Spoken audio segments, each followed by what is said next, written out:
Hello, everyone, and welcome to U.S. Soccer's fan headquarters here at Nike Town in Seattle. I'd like to introduce two of our guests today as we talk about USA and Jamaica. To my far right, we have Josh Myers, who is the Sounders beat writer for the Seattle Times. And directly next to me is Mike Gastineau, longtime Seattle Yacker, as like you put on your Twitter account. Yeah, nice. And then was with KJR Radio for 22 years, correct? 22 before they finally got tired of me. Well, guys, thanks for being here. And as I said, we're going to talk a little bit about USA-Jamaica.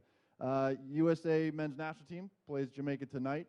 Game is at 6:30 Pacific, 9:30 Eastern, and that game will be live on BN Sport. You can also follow the game on USSoccer.com's match tracker and also on Twitter at US Soccer.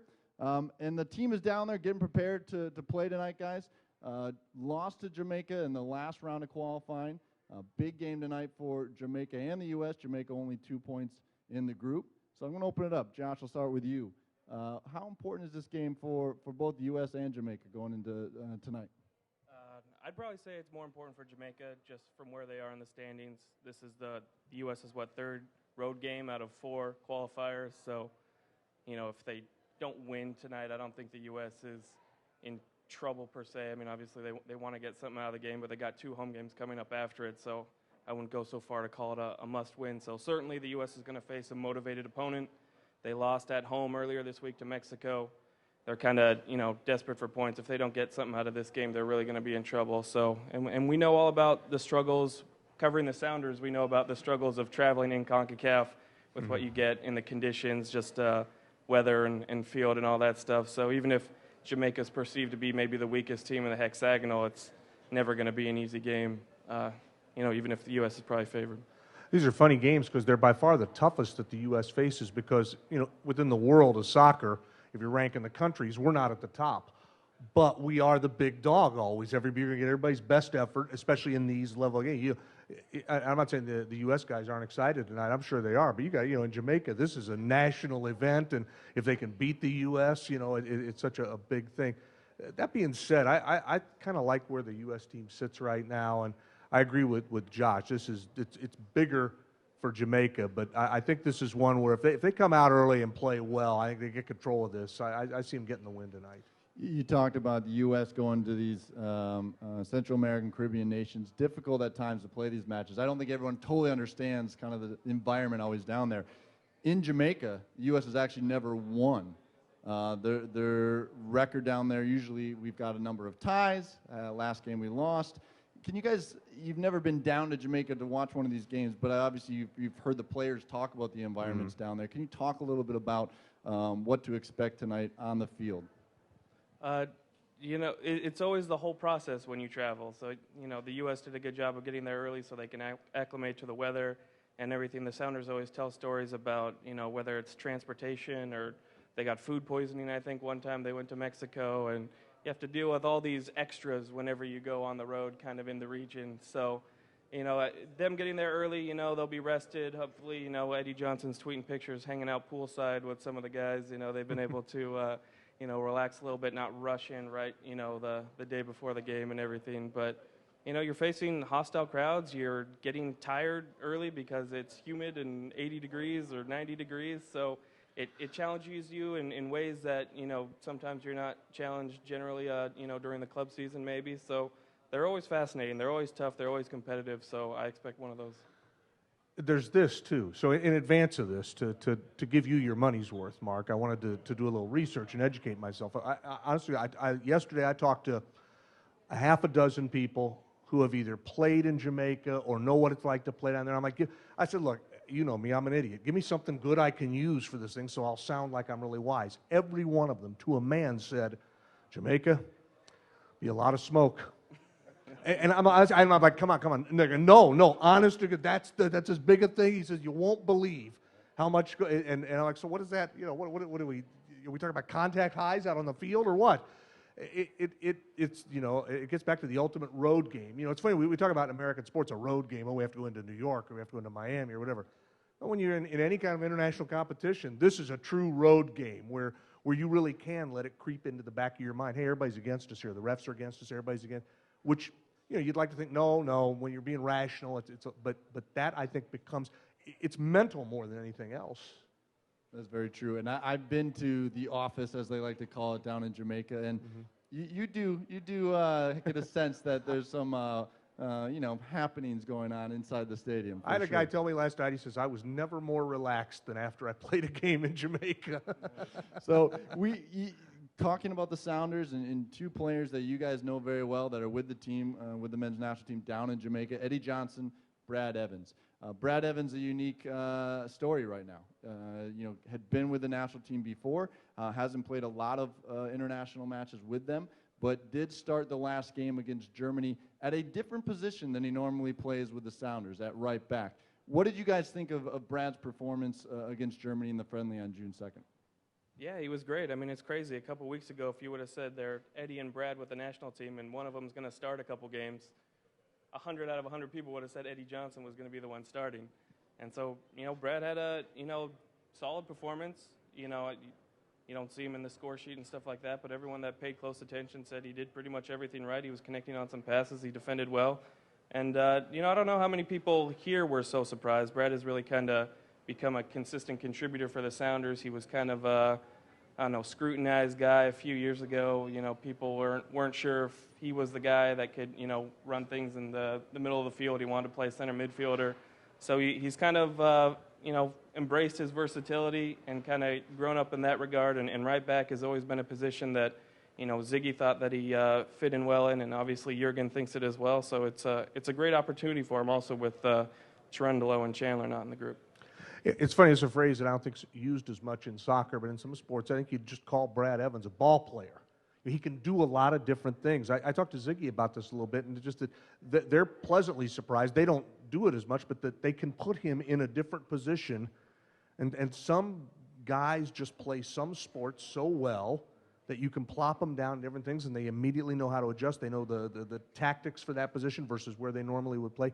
It's been fun, and Josh knows this a lot better than me because he's with the team every day, but it's been fun to watch Brad adjust to being, if not one of the leaders on the team. That when he first got here, it was Casey Keller and Freddie Lundberg and Montero to a lesser degree, but they had and Brad just kind of melted into the background a little bit. He's become much more of a guy now, and this obviously pays such huge dividends. I mean, you hate to miss him for a month if you're a Seattle fan, but boy, I think this pays dividends down the road right. for him. I think he's maybe even become the spokesman of the team since Keller retired. The voice of the players. So more of a leader then. Yeah. Absolutely. Yeah. Almost call it. I mean, he doesn't wear the captain's armband, too often. But if you were to ask the guys who are around the team and cover the team, they would say Brad Evans is probably the leader of the team. The lineup for the game tonight is not out yet. Obviously, it will be out an hour before the game. Thoughts on maybe Eddie and Brad getting the start? God, it'd be great if they do. I kind of reading between the lines, get the sense Eddie's not going to get a start tonight, but who knows? Eddie Johnson has been such a breath of fresh air in this town. I mean, when he got here, it was maybe he's damaged goods and he's high maintenance and he's this and he's that. And whether any of that's true or not, what he's done on the pitch is just deliver. And I'm thinking back, what was it, about 2 weeks ago, they had the game against Dallas, against FC Dallas, where Dallas scores, and it's tied, and it's about the 70th minute, and I mean like a minute or two later, Eddie scores. I mean, he rises to the occasion. So he's in a tough spot with this team, and this is true of any national team, I think certainly of a big country and a country with a big league.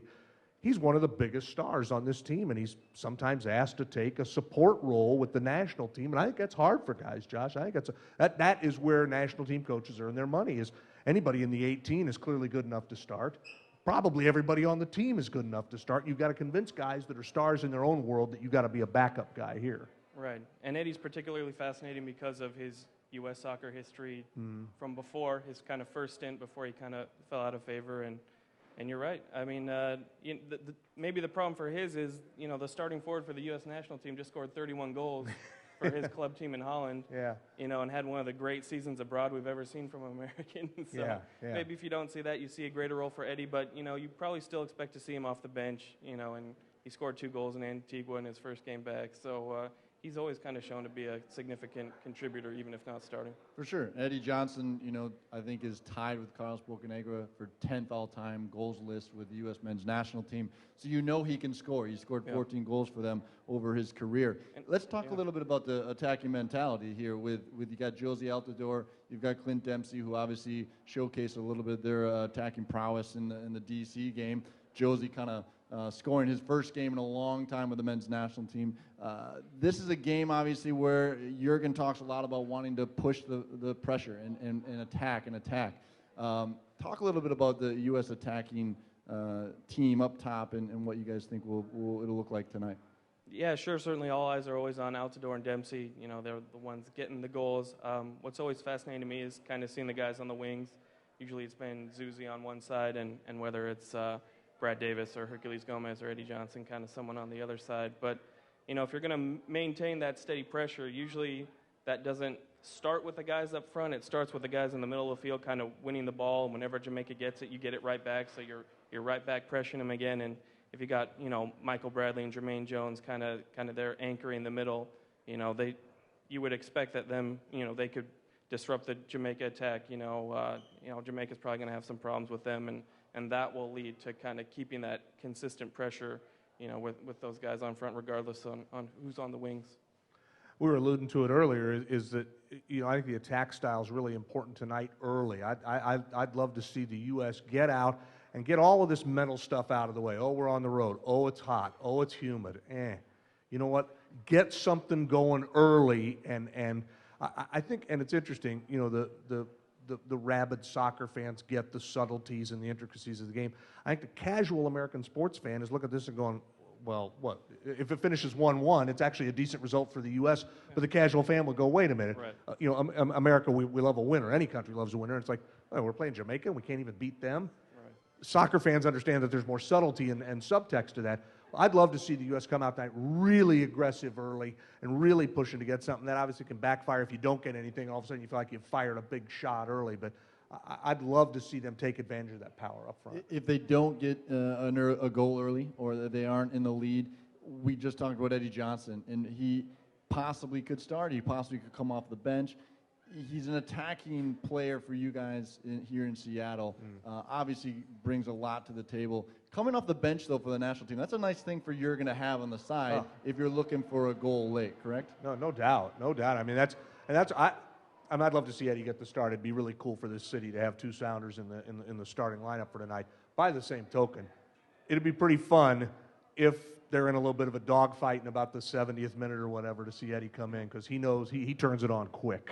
He loves to take guys on one-on-one, and if you get some tired legs late in the game, some Jamaican fullbacks that have been going up and down the field, if Eddie starts taking them on, he can blow right by him if he's fresh. So, it'll be interesting if the U.S. offense doesn't produce today, that'll only start, growing the calls for Mr. Landon Donovan to get back involved in the group. So, it'll be interesting. The 10 World Cup qualifiers between the U.S. and Jamaica, 9 of those games decided by 1 goal. Is that going to be the same story tonight, you think? It can be a close type fought match, or do you think one of the two teams will be able to have a little bit more space there? I think it'll be close. Yeah, 1-goal game. Yeah, it's hard to go against that much history. Again, in my mind, I've got them coming out, scoring early, breaking their will. And, again, road game. Yeah, they did that. Didn't Clint Dempsey score in the first minute last game? He scored early, and then, 2 goals, both off, actually, free kicks for their 2 goals, which Jurgen's talked a lot about how those fouls and allowing those free kicks to happen in the game were things they needed to fix. So in marking up on those on some of those set pieces as well will be important for tonight's game. Can't give Jamaica any lead early. I think that'll get the crowd into it, and it could be a little bit of a difficult job for the U.S. to kind of crawl their way back into the match. Yeah, and again, I think as you try to build momentum, and it's still a year away from World Cup, but again, among casual fans, you don't want any kind of a backslide. I mean, the Honduras game's still kind of hanging out there, and I think we want to see the exponential growth of the U.S. men's national team every 4 years, the level of interest. I'm going to say that if it's 4 years ago and it's before it's 2009 and it's in advance of the 2010 World Cup, I'm not sure we're doing all this. I'm not sure we've got a big webcast going and a huge, every few years, it just gets bigger and bigger. And as such, we want to see the team keep up with that. And part of that is just taking care of business in these kinds of games. It's a Friday night game. It's going to be tough, I think, for people to find, unfortunately. But this, and then this leads into Tuesday, which should just be a raucous atmosphere here in Seattle. And it's a big week. Then is it next Saturday? Then they've got the other one. So it's a big week for them. And if you're in Seattle and you're looking for a place to watch the game, U.S. Soccer is hosting a viewing party at Fido's, so come on down and you don't say, a bar, huh? Yeah, that's where it's you're gonna. interesting. Yeah, Huh. yeah. I see. We've talked a lot about the attacking element for the team tonight, but in these away qualifiers, a big element is how you play defensively. It's difficult to play. The team that you're playing, your opponent is up for this. They got their home fans. You've got the back line for the U.S. has been a little bit mixed. There's some injuries within that. How do you think the U.S. defense will hold up tonight? Yeah, it's a great question. Obviously Tim Howard's a rock, but you can almost have questions about every one of the back four. Is DeMarcus Beasley, really the left back that's going to carry you through to the World Cup? Brad Evans obviously getting his opportunity. Is he, a guy that can take hold of that right back spot? Omar Gonzalez has shown flashes, but also shown some lapses. He lost his mark in the Germany game on the corner kick. So there are some questions of this defense. I think you guys posted some notes. Beasler, he started a World Cup qualifier with 2 caps. So when you're talking about Omar, Beasler, and Evans, those are a lot of guys that don't have a lot of experience, and Beasley, the most experienced guy, hasn't had his experience at that position. So certainly there are some questions. You'd expect them to get some help behind them and Tim Howard, and also right in front of them with Bradley and Jones. But yeah, it'll be a great test for them. What was the Mexico? It was 0-0, right? Yeah.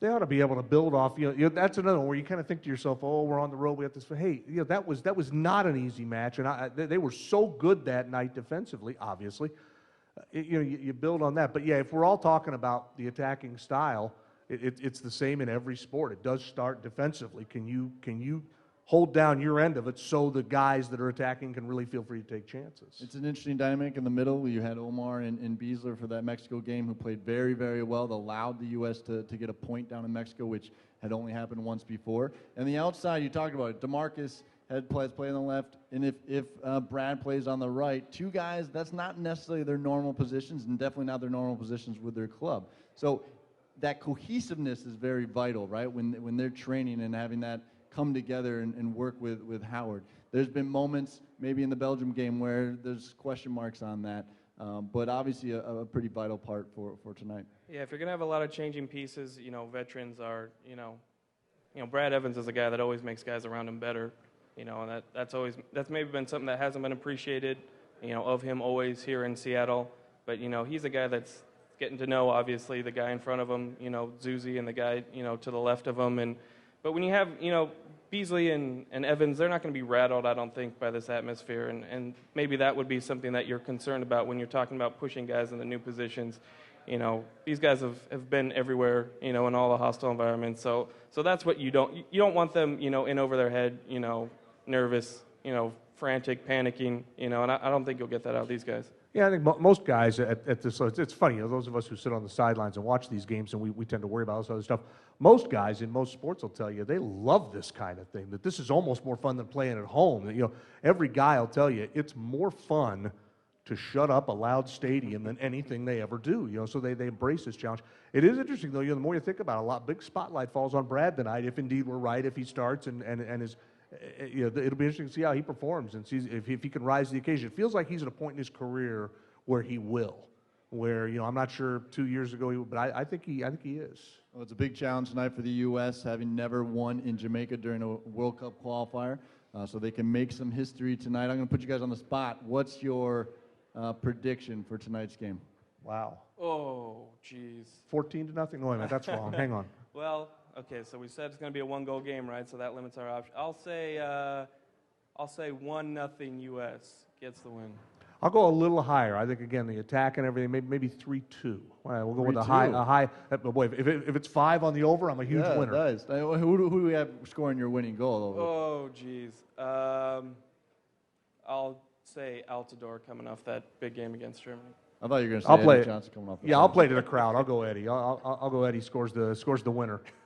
Very nice, very nice. Well, we're here in Seattle, so I think let's move a little bit from tonight's game and talk about the game that's also coming up, the important World Cup qualifier against Panama here at CenturyLink Field on the 11th of June.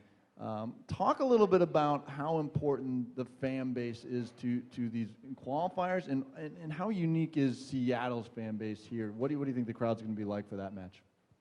Well, I know a lot of attention is on the actual ticket sales, and I'm sure if it's anywhere between 35 and capacity, whatever, 42, 45, it's going to be noticeable. They're going to play a part.